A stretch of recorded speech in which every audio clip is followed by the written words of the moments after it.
Hello and welcome to, this is the President Wilson Hotel in Geneva. There is a beautiful scene out there. Fabrizio, describe it to me. It's the lake. Yes.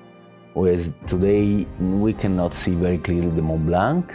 So beautiful view with a lot of light, with the jet d'eau, with the lake, with the boat. So very relaxing. Some swans down there. Yes, it's exactly. Elegant, it's beautiful, but our view is more here behind us. And can I admit something? Like, I love the Finissimo pretty much, I think, as much as anyone on the planet. But I'm glad we're not talking about it today. Because you and I have had... Take a break. We've had a... Let's just take a refreshing break, because today, this Sleeping Beauty has woken up after 6 years. Yeah. And she looks a little different. Yeah, let me say that just the name is the same. And yes. Part of the bracelet is the same.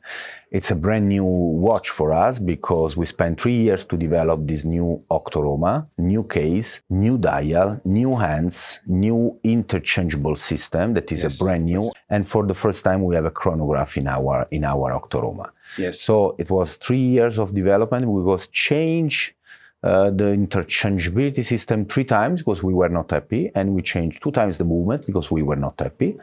And at a certain moment, you know, what's happening in Bulgari, we are not happy. We're going to produce our caliber, chronograph caliber, in-house. What wasn't meeting the grade? What was falling short in the previous experiments? The idea was to have a smoother Octo Roma, let me say, rounded, even more refined in terms of shapes. You can see a lot of details that you cannot have on the previous version. That was a bit more AG, more, let me say, radical in terms of design. Very straight, very sharp, no compromise. The idea was to make an evolution of, let me say, normal Octo Roma case with more details. It's very refined in terms of finishing. At the end, we don't talk about the Octo Finissimo, but this is the Octo Roma that comes out after many, many experience on the Octo Finissimo. Yes, and look, as someone that has looked at the Finissimo for year after record-breaking year, I notice that we borrow a little bit from the Finissimo in this design.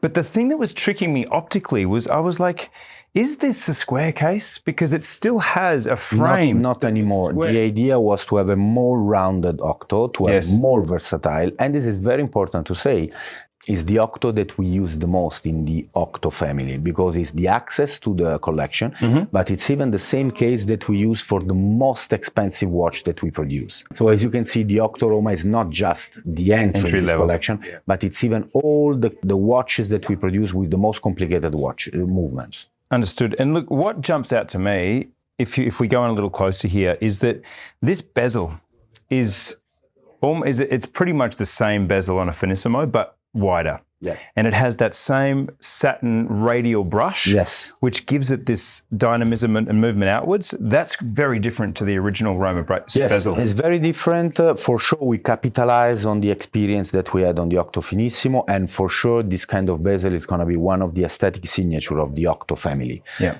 But again, we have the octagonal opening for the dial. For the first time, we have applied indexes with the SLN on the hands, and we have not just a clean and pure surface for the dial, but we have a texture. Yes, very, very small. Is the same texture that you can find on the rubber bracelet. Again, the first time on the Octo Roma. Yes.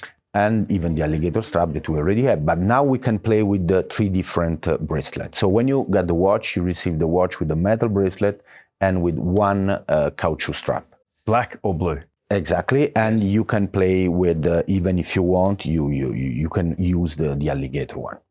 Fabrizio, you are a master designer, and I know that this would have been a big part of your challenge, was integrating the chronograph pushes, because this is just, and again, this is something that's so amazing about the Finissimo chronograph, the way that the facets and shapes of those pushes disappears into the case around it. This was the biggest challenge in terms of aesthetics, because the octagonal shape, when you have a chronograph, 45-degree angle for the push button is exactly in the middle of the corner of the octagon. Yeah. So we make several trials and we designed several push button. At the end, we decided to use this one because it was the most integrated solution. That's why we spent 3 years to develop this watch, not just for the movement, not just for the interchangeability, but even for the integration of the push button to the crown. Yes. Now, the other thing that you're getting with this watch, despite it being at a relatively accessible point for Bulgari fine watchmaking, we really are seeing some beautiful contrast in, for example, the mirror polish on the shoulder of the lug here. Tell me more about the different contrasting finishings, because this is something that people love about the Finissimo, and we've brought it into the Roma as well. We work a lot on the finishing. As you can see, even on the hour, minute and second, we have two different finishing on the case. We have the crown holder that have a very specific shape. So you see the vertical brush, and in a certain moment you see the top of the case, and even the crown holder is full polished. Yes. The lugs is full polish from the top and is a vertical brush on the side.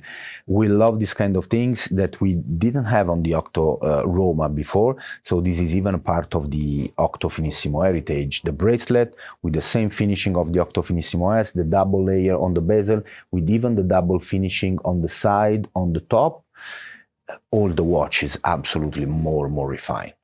So you're probably thinking now, I was saving up for a Finissimo. What do I do? What do I get? The fit and feel of the Finissimo is unique. Yeah. And I think for better or worse, it's something you should try, because it's flat, it's square, it has a wrist feel that is not like other watches. This looks more conventional. Is the actual case back like a tactile experience? It looks conventional, but we have more or less the same bracelet, the same smoothness on the bracelet, the same ergonomics. So at the end, when you wear Octo Roma, for sure is thicker, is heavier, but at the end you have the same mood, because the bracelet is a great part of the Octo Finissimo mood when you wear it. What do you think? So firstly, the bracelet really is akin to that Finissimo bracelet.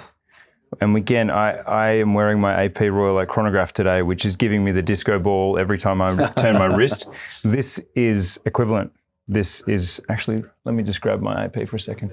If we look at these two bracelets together, we really do have an equivalent type of light play, which is just, I have to say, it is just so distracting having a watch this well finished on the wrist. I'll put that away now. It rides high. This is definitely a thick and higher after having so much Finissimo. But at the same time, the ergonomics of the case are really offset by the drape of the bracelet, because there isn't a big lug to lug on this. We changed completely the lugs. Yes. The previous Octo Roma was longer. Now we decided to have something that more around the case, and we have the interchangeable system that change a lot the geometry of the shape of the case. But as you can see, it's very well balanced between the diameter and the thickness. Yes, and I think that the changes to the lugs and the way that the bracelet is, there's so many pieces to the bracelet that it conforms to your wrist. Right from almost from the periphery of your wrist, you will feel the bracelet actually hugging it, as opposed to sometimes those stiff, non-cambered lugs, you end up with a bit of air under the... Now you have the case, the lugs and the bracelet that follow the wrist. So this is something you really have to do with your wrist to get a feel for it. But this is definitely if we talk about a gym reference, this one's been working out a little more. I think the Finissimo's on the coffee and cigarettes. It's very slim. There's a date window at 4:30, which is nicely integrated. It's sort of shaped in between the two indexes. There it is, the Octo Roma chronograph, the first ever Octo Roma chronograph, and the Roma's back with all of these elements that, for me, really elevate the watch and make it deserving to be part of the Octo family, which has changed so much. You know, I remember meeting the Octo for the first time. It was a big, sculptured alpha watch, and now we have so many variations, and now we just wait for a smaller Finissimo, which I'm sure is coming at some point, and then we'll have the complete picture. Fabrizio, it's always so much fun. Thank you so much. Great pleasure, as usual. Yes. Very interesting discussion to explain how many new details we have on this watch. Plenty, and we probably didn't even cover them all, but we can do that another time. Thank you very much. Thank you so much. Thank you, bye.